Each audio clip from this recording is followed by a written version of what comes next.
Too far and far too look almost identical.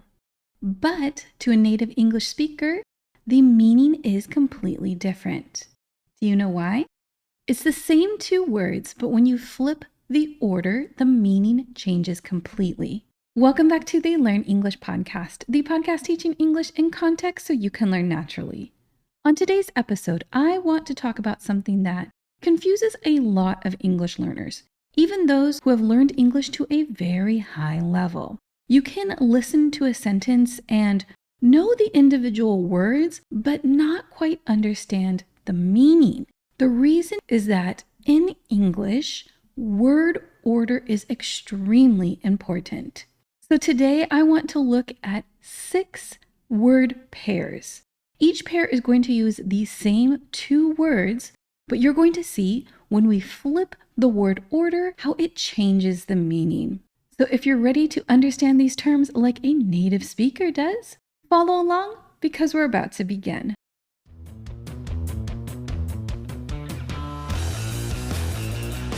Now let's start with these word pairs. Our first pair looks simple, but it actually flips the direction of time.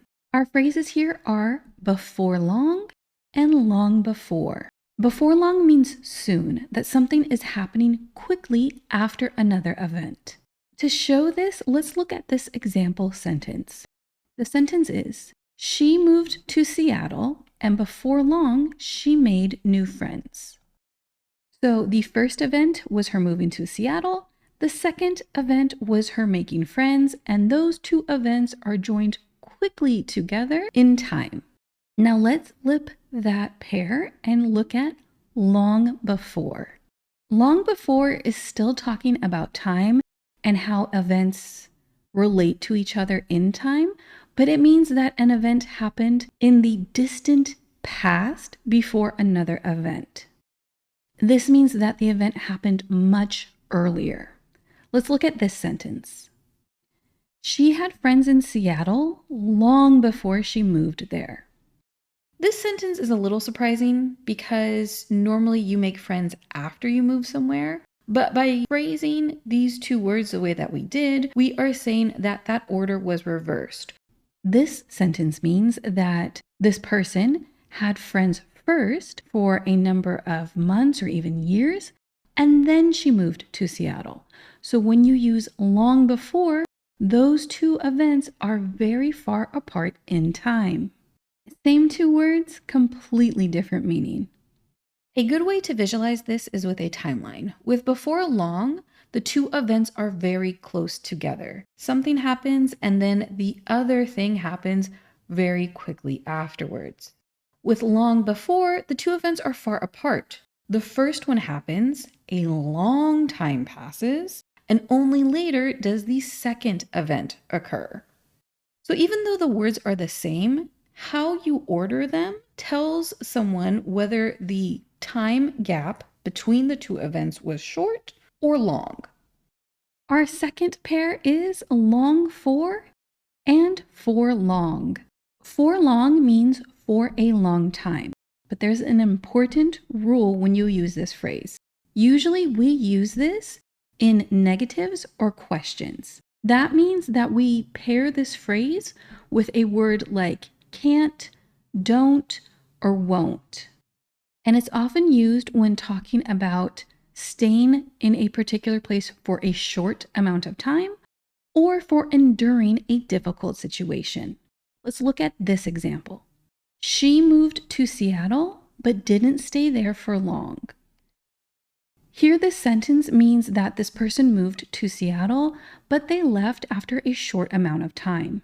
The point of this sentence is not to talk about exactly how long she lived there, but instead to focus on the fact that her stay was shorter than expected. And did you hear how I used the word didn't before this phrase? Remember, that is a key part when you are using it. Saying she stayed for long sounds very unnatural to a native speaker because, like I said, we usually use a negative word in front of this phrase when we use it in a sentence. Now let's flip this and talk about long for. I did an episode on Maya Angelou where I talked about one of her poems and discussed the advanced vocabulary that she used in that poem. So if you listened to that episode, hopefully you already know what this phrase means. Long for means that you are strongly desiring, yearning, or wishing for something. And usually that thing that you are wishing for or wanting, you're not likely to get it. When someone uses this phrase, usually the emotion behind it is sadness, maybe even a little bit of depression. This is not just about casually missing something. This is a deeper emotional feeling. It suggests nostalgia and emotional attachment. For example, she moved to Seattle but longs for her hometown. Here, this sentence means that she really misses her hometown. She really wants to go back and see it. But because we're using that phrase long for, that tells us that most likely she's not going to go back to her hometown anytime soon. And I want you to notice something important here. For long is neutral and factual as it just describes time. Long for is emotional because it describes a feeling. So by switching the word order here, we can switch from information to emotion. Our third pairing is only now and now only. This pairing is all about focus. Only now means not until this moment. It usually shows a delay or some type of late understanding. That means that something came later than it was expected to. For example, she moved to Seattle last year, but only now has made friends. That sentence tells us that she moved to Seattle, but she did not make any friends until this moment. It took longer than expected for her to make friends. Now only means that in this current moment, you are more restricted or more limited than you were before. This is usually used when new rules get applied or new restrictions get applied to a particular activity. So you used to have more freedom, you used to be able to do more things, but now you are limited for some reason. Our example sentence here is, she used to go to Seattle every month, but now only goes once a year. This sentence focuses on limitation because it is about reduced freedom. Here you can see how now only is restricting her movement. She used to go to Seattle every single month. She went all the time, but for some reason, that movement is being restricted and now she can only go once a year. Our fourth pairing is far too and too far.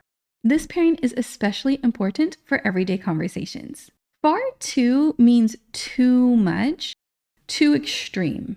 For example, Seattle is far too cold. She goes there far too often. In those cases, what we are saying is that it is too much.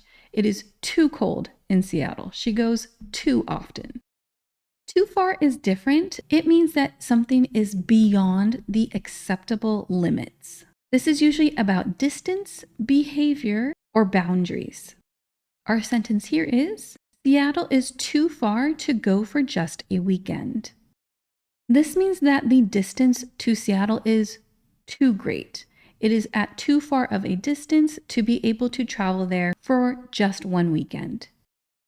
When we say too far, we are giving our own personal judgment. We are saying it passes our comfort level. You might also hear this with jokes or in comedy.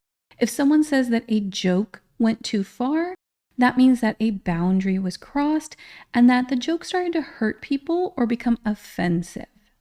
It was beyond the acceptable limit for humor.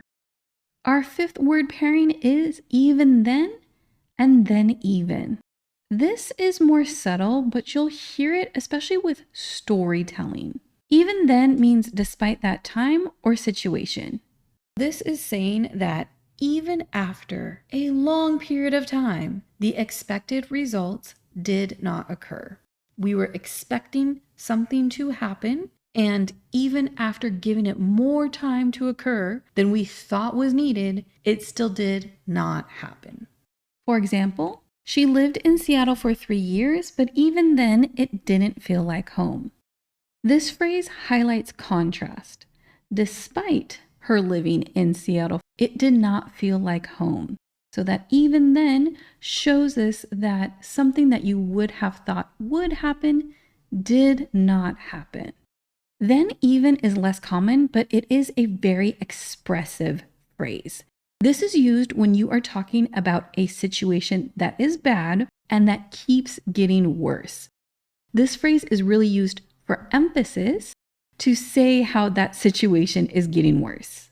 For example, my computer was running slow all day, then the software crashed, and then even the backup system failed. This order and using this phrase pulls our attention to how a bad situation kept escalating and then got significantly worse. Our example started bad with the computer not working, then escalated with it crashing, and then got even worse with the backup system failing. This structure builds tension within the story since each sentence adds a new problem. And someone uses this phrasing when they want to build that sense of drama. That is why it is used when someone is telling a story and really wants the listener to feel how bad the situation was. And our last pairing is such as and as such. Such as means for example. I teach English here. I have this podcast where I teach English, and I might say that I teach English pronunciation, such as the English A vowel sound, E vowel sound, and tricky city and state names. When you are listening to that sentence and you hear such as, you know that what comes next is examples that support the idea. So my examples were the episodes where I taught pronunciation, and I used those to support my claim that I teach English pronunciation. You use this when your listener already knows the main idea. Using such as just signals that you're going to give more specific details. As such means therefore, or that something applies to a specific role or condition. This phrase is used to draw attention to what was just said. For example, I can say that I teach English with my podcast. As such, I do episodes on English pronunciation. Here, we're saying that because I am an English teacher, therefore I do episodes on English pronunciation. So, such as means that you're giving examples about what you do. As such means you are explaining the actions that you take because you have a particular role or are in a particular situation. I hope you liked this episode, and I hope you found it interesting and learned something about these. Did you know all of those word pairs, or were some of them new? Please tell me in the comments if you got all of those correct or if you learned something from this episode. I really hope that it did help you with building your vocabulary and understanding how word order can affect what the meaning of a phrase is. In English, we don't just change word order for a random reason. We do it when we really want to focus on what we're saying and what our meaning is. So instead of translating word by word, you really want to get an overall understanding of what a native speaker is saying when they use these phrases with you. By learning those patterns, you can really improve your fluency. And a reminder to look at the description of this podcast episode for helpful links and for the vocabulary list of these word pairings. If you liked the episode, if you found it helpful, please leave us a rating on whatever app you are using to listen to this podcast on. You can also share the show. Share it with someone who is learning English so we can continue to build our audience and they can continue to improve their English fluency. You can follow us on social media, or you can go to our website, learnenglishpod.com. And remember to follow the show so you don't miss our next episode when it comes out next week. Until then, keep learning English.